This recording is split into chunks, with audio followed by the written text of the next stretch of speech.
Shalom semuanya. Pada waktu Tuhan Yesus ditanya oleh murid-muridnya tentang kedatangannya dan tanda kesudahan dunia ini, Tuhan Yesus menjawab dalam Lukas 21 ayat 11 bahwa salah satunya adalah penyakit sampar. Sampar dapat diartikan sebagai pandemi. Jadi COVID-19 ini adalah salah satu tanda dari kedatangan Tuhan Yesus kembali dan tanda kesudahan dunia ini. Selain itu, Tuhan Yesus menjawab dari Matius 24 ayat 14 yang berkata, dan Injil kerajaan ini akan diberitakan di seluruh dunia menjadi kesaksian bagi semua bangsa. Sesudah itu barulah tiba kesudahannya. Tuhan Yesus pasti datang kembali. Yang percaya katakan amin. Karena itu dia memberikan amanat agung kepada kita, yaitu agar kita pergi dan menjadikan semua bangsa itu murid Tuhan Yesus. Hal ini juga berarti agar terjadi penuaian jiwa besar-besaran sebelum Tuhan Yesus datang kembali. Sekarang kita akan melihat bagaimana proses untuk menyelesaikan amanat agung atau proses penuaian jiwa yang terbesar dan yang terakhir sebelum Tuhan Yesus datang kembali. Untuk menyelesaikan amanat agung tidak bisa dengan kekuatan sendiri. Karena itu pesan terakhir Tuhan Yesus sebelum naik ke sorga kepada murid-muridnya, yang juga berarti kepada kita semua. Dalam Kisah Para Rasul 1:8, tetapi kamu akan menerima kuasa kalau Roh Kudus turun ke atas kamu, dan kamu akan menjadi saksiku di Yerusalem dan di seluruh Yudea dan Samaria dan sampai ke ujung bumi. Jadi untuk menyelesaikan amanat agung, kita harus menerima kuasa dari Roh Kudus yang turun ke atas kita. Setelah itu dengan disaksikan para muridnya, Tuhan Yesus naik ke sorga. Setelah Tuhan Yesus naik ke sorga, 120 murid Tuhan Yesus berkumpul di kamar loteng Yerusalem. Mereka melakukan ini karena Tuhan Yesus memerintahkan agar mereka tidak meninggalkan kota Yerusalem sebelum diperlengkapi dengan kekuasaan dari tempat tinggi. Tuhan Yesus berkata, sebab Yohanes membaptis dengan air, tetapi tidak lama lagi kamu akan dibaptis dengan Roh Kudus. Apa yang dilakukan 120 murid di kamar loteng? Alkitab berkata bahwa mereka semua bertekun dengan sehati dalam doa bersama-sama. Artinya mereka berdoa, memuji dan menyembah Tuhan dalam unity siang dan malam. Ini adalah prinsip restorasi Pondok Daud. Ini adalah prinsip menara doa. Setelah 10 hari mereka melakukan hal itu, maka pada hari raya Pentakosta, tiba-tiba turunlah dari langit suatu bunyi seperti tiupan angin keras yang memenuhi seluruh rumah di mana mereka duduk. Dan tampaklah lidah-lidah seperti nyala api yang bertebaran dan hinggap kepada mereka masing-masing. Maka penuhlah mereka dengan Roh Kudus. Lalu mereka mulai berkata-kata dalam bahasa-bahasa lain seperti yang diberikan oleh Roh itu kepada mereka untuk mengatakannya. Itu adalah bahasa Roh. Jadi tanda awal orang yang dibaptis dengan Roh Kudus adalah mereka akan berbahasa roh. Apa yang terjadi setelah murid-murid Tuhan Yesus dipenuhi dengan Roh Kudus? Hal yang pertama, Petrus berkhotbah sekitar 5 menit. Dan kira-kira 3.000 orang bertobat dan dibaptis. Wow. Petrus berkhotbah dengan kuasa Roh Kudus. Pada zaman itu, populasi penduduk dunia sekitar 255 juta orang. Sekarang penduduk dunia sekitar 7,8 miliar. Jadi 3.000 orang yang bertobat dan dibaptis pada waktu itu setara dengan sekitar 91.000 orang pada saat ini. Saya percaya hal ini juga bisa terjadi saat ini. Hal yang kedua, setelah murid-murid Tuhan Yesus dipenuhi dengan Roh Kudus, mereka dipakai untuk menyatakan tanda-tanda dan mujizat sehingga banyak orang yang bertobat. Petrus dan Yohanes menyembuhkan orang lumpuh sejak lahir. Bayangan Petrus bisa menyembuhkan orang sakit. Sapu tangan atau kain yang pernah dipakai Paulus jika diletakkan pada orang sakit atau dirasuk setan, maka orang itu akan sembuh. Dalam Markus 16 ayat 15 dan 18, Tuhan Yesus berkata bahwa kalau kita pergi untuk memberitakan Injil, maka tanda-tanda dan mujizat akan menyertai kita. Sejak tahun 2006, saya diperintahkan oleh Tuhan untuk mengadakan kebaktian kesembuhan ilahi. Selama 13 tahun, saya sudah mengadakan 318 kali kebaktian kesembuhan ilahi. Setiap kali saya berkhotbah, pasti saya memberitakan Injil. Tanda-tanda dan mujizat terjadi. Saya diizinkan Tuhan untuk melihat dan mengalami mujizat seperti yang dilakukan oleh Tuhan Yesus 2000 tahun yang lalu. Hal yang ketiga, setelah murid-murid Tuhan Yesus dipenuhi dengan Roh Kudus, maka cara hidup mereka berubah. Sehingga banyak orang yang bertobat. Yang pertama, mereka bertekun dalam pengajaran rasul-rasul dan dalam persekutuan. Ini bisa diartikan mereka suka membaca Alkitab. Mazmur 119 ayat 105 berkata, "Firman-Mu adalah pelita bagi kakiku dan terang bagi jalanku." Kalau kita suka membaca Alkitab, itu akan menuntun jalan hidup kita. Hidup benar sesuai dengan firman Tuhan. Kita akan menjadi orang yang berintegritas. Dan itu akan membuat orang lain bertobat. Yang kedua, perubahan cara hidup yang membuat banyak orang bertobat adalah mereka selalu berkumpul, memecahkan roti dan berdoa. Ini bisa dikatakan mereka hidup dalam unity dan suka berdoa. Hari-hari ini saya melihat melalui menara doa bahwa ada doa, pujian, dan penyembahan dalam unity siang dan malam. Saya melihat melalui Third Pentecost Azusa Street Prayer Tower, ada doa yang bertalu-talu untuk pencurahan Roh Kudus yang dahsyat melalui Pentakosta ketiga. Saya percaya kalau Tuhan sudah berikan kepada kita beban untuk berdoa seperti ini, maka ini merupakan tanda bahwa Pentakosta ketiga yang dahsyat akan turun dan akan terjadi penuaian jiwa yang terbesar dan yang terakhir sebelum Tuhan Yesus datang kembali. Saya juga percaya Pentakosta ketiga akan membangkitkan generasi Yeremia, yaitu anak-anak muda yang dipenuhi Roh Kudus, cinta mati-matian kepada Tuhan Yesus, tidak kompromi terhadap dosa, dan akan memenangkan banyak jiwa. Yang ketiga, perubahan cara hidup jemaat yang membuat banyak orang bertobat, yaitu karena mereka suka memberi. Sehingga tidak ada yang berkekurangan. Dalam kondisi krisis ekonomi, akibat pandemi dan juga perang, hari-hari ini justru Tuhan Yesus mengendaki agar kita suka memberi. Alkitab berkata adalah lebih berbahagia memberi daripada menerima. Lukas 6 ayat 38 berkata, "Berilah dan kamu akan diberi. Suatu takaran yang baik, yang dipadatkan, yang digoncang, dan yang tumpah keluar akan dicurahkan dalam ribaanmu. Sebab ukuran yang kamu pakai untuk mengukur akan diukurkan kepadamu." Yang keempat, perubahan cara hidup jemaat yang membuat banyak orang bertobat, yaitu mereka selalu bergembira dan dengan tulus hati sambil memuji Allah. Hidup dengan tulus hati artinya hidup sebagai orang yang berintegritas. Jadi perubahan-perubahan yang terjadi dalam cara hidup jemaat yang membuat banyak orang bertobat adalah mereka suka membaca Alkitab. Mereka suka berdoa. Mereka hidup dalam unity. Mereka suka memberi. Mereka suka memuji Allah dan bergembira.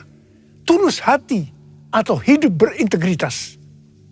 Dikatakan bahwa mereka disukai semua orang. Dan tiap-tiap hari jumlah orang diselamatkan bertambah. Haleluya! Firman-Mu pelita bagi kakiku, terang bagi jalanku. Firman-Mu pelita bagi kakiku, terang bagi jalanku. jalanku. Waktu ku bimbang dan hilang jalanku, tetaplah kau di sisiku. Dan takkan ku takut asal kau di dekatku, besertaku selamanya. Firman pelita bagi kakiku, terang bagi jalanku, terang bagi jalanku, terang bagi jalanku.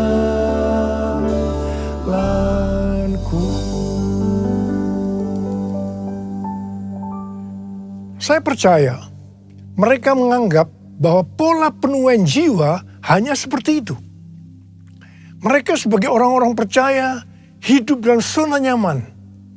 Mereka biasa berkumpul dalam unity sambil membaca Alkitab, berdoa dan memuji Tuhan dengan sukacita. Tidak ada yang berkekurangan. Wow, siapa yang tidak mau menjadi orang Kristen? Tetapi ternyata supaya penuaian jiwa bertambah besar, Tuhan izinkan proses berikutnya terjadi, yaitu aniaya menimpa jemaat di Yerusalem. Selain rasul-rasul, maka mereka harus lari meninggalkan Yerusalem. Mereka pergi ke Yudea dan Samaria sambil memberitakan Injil. Jadi kalau tadinya penuaian jiwa hanya terjadi di Yerusalem saja, sekarang menyebar ke seluruh Yudea dan Samaria.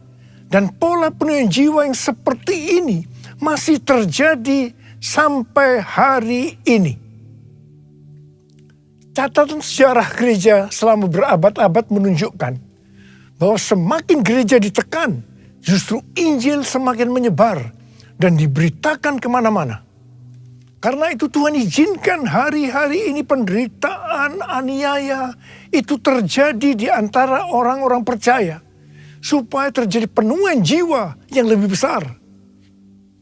Saya percaya melalui masa pandemi COVID-19 yang membuat kita tidak nyaman, banyak mengalami tekanan-tekanan, ada yang mengalami sakit, bahkan ada yang meninggal. Tetapi justru ini akan mempersiapkan penuaian jiwa yang terbesar dan yang terakhir dalam era Pentakosta ketiga ini sebelum Tuhan Yesus datang kembali. Ternyata pola penuaian yang terjadi di atas belum menyelesaikan rencana Tuhan. Karena selain penuaian jiwa harus terjadi di Yerusalem, di seluruh Yudea dan Samaria, tetapi juga harus sampai ke ujung bumi. Tuhan mempunyai cara untuk membuat penuaian jiwa itu sampai ke ujung bumi, yaitu dengan terjadinya perubahan paradigma dalam pelayanan. Selama ini pengertian tentang keselamatan hanya untuk orang-orang Yahudi saja. Tetapi melalui peristiwa Kornelius, di mana Petrus diutus oleh Tuhan untuk mendatangi Kornelius yang bukan orang Yahudi, untuk memberitakan jalan keselamatan.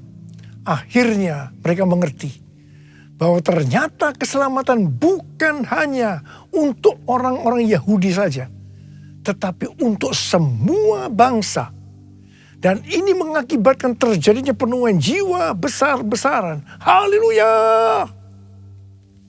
Jadi mereka tidak hanya mengabarkan Injil di Yerusalem, Yudea dan Samaria saja.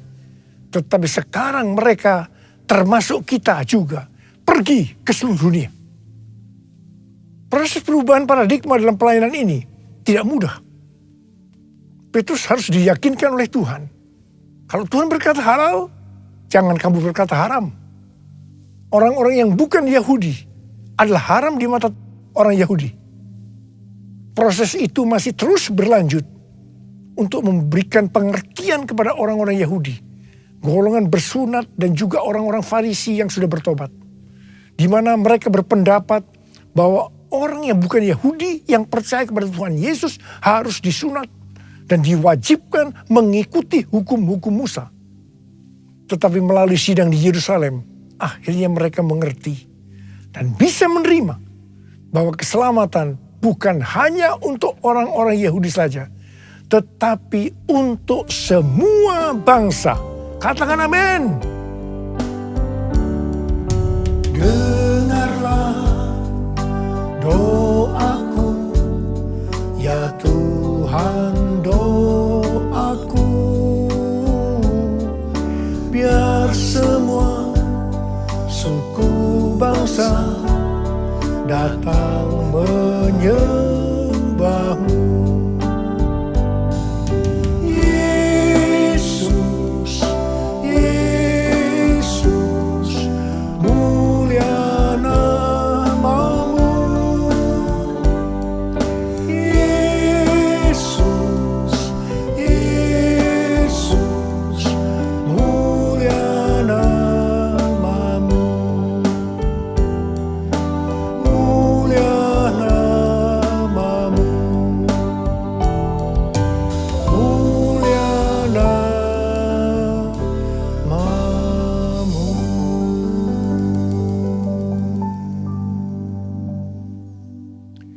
Tema untuk tahun 2022 adalah tahun paradigma yang baru. Di sini Tuhan mengingatkan bahwa untuk menyelesaikan amanat agung, kita akan dituntun oleh Roh Kudus untuk menggunakan paradigma yang baru atau cara-cara yang baru. Pada awal pelayanan saya termasuk salah seorang yang dipakai oleh Tuhan untuk melakukan paradigma yang baru dalam pelayanan untuk menyelesaikan amanat agung. Sebagai contoh, dalam hal membuka gereja baru, dalam hal cara ibadah dengan doa, pujian, dan penyembahan, dalam hal tempat ibadah yang dilakukan bukan di gedung gereja, dan lain-lainnya. Semua itu selalu diawali dengan pro dan kontra. Sama dengan yang terjadi pada waktu zaman Kisah Para Rasul tadi. Pada tahun 2009, Tuhan berbicara kepada saya bahwa Tuhan akan mencurahkan Roh Kudus. Sehingga akan terjadi pencurahan Roh Kudus yang dahsyat.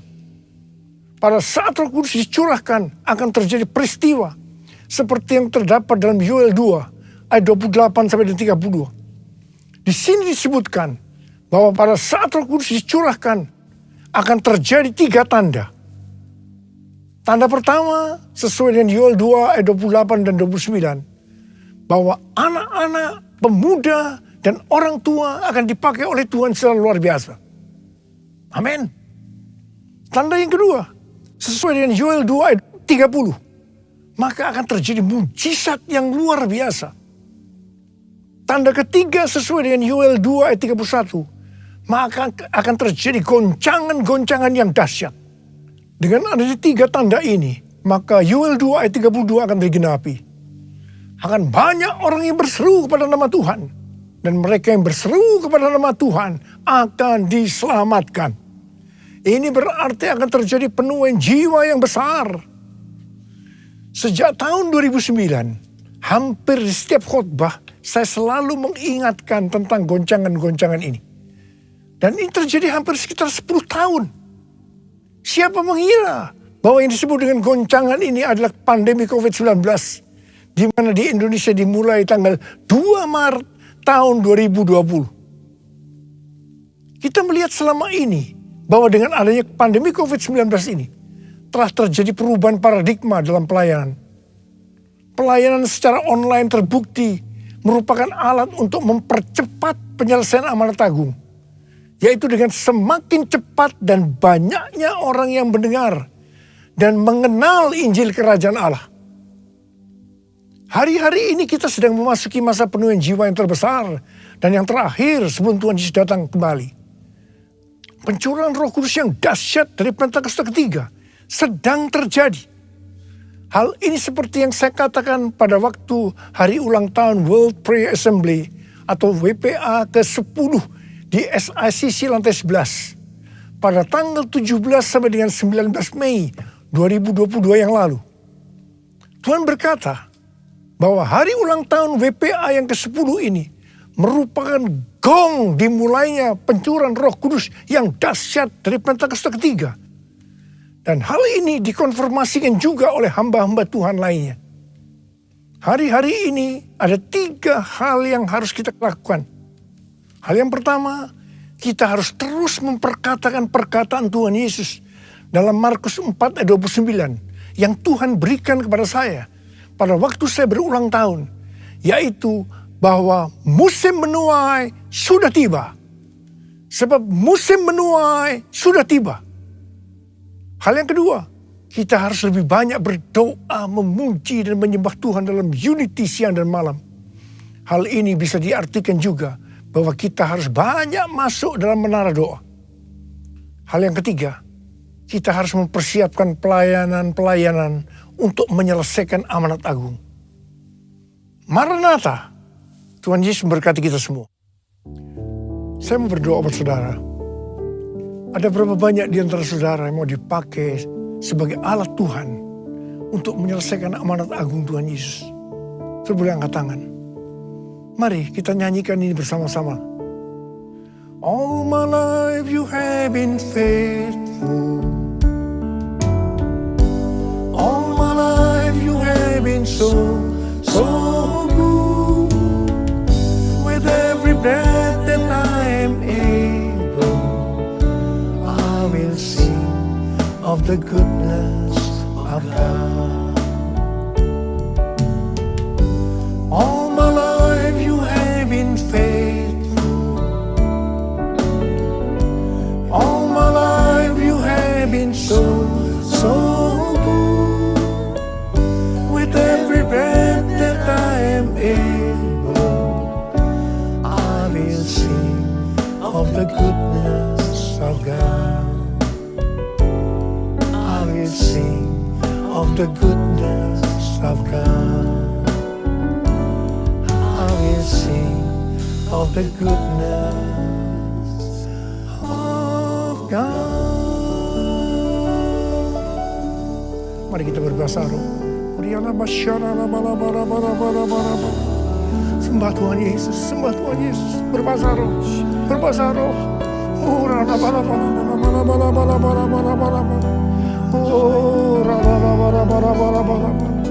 Tuhan, ya Tuhan, ya Tuhan, ya Tuhan, curahkan pengurapan-Mu buat kami semua Tuhan.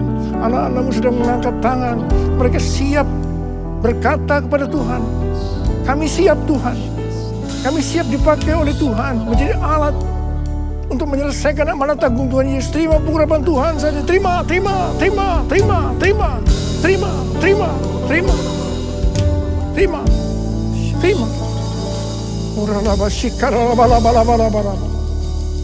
Dalam nama Yesus.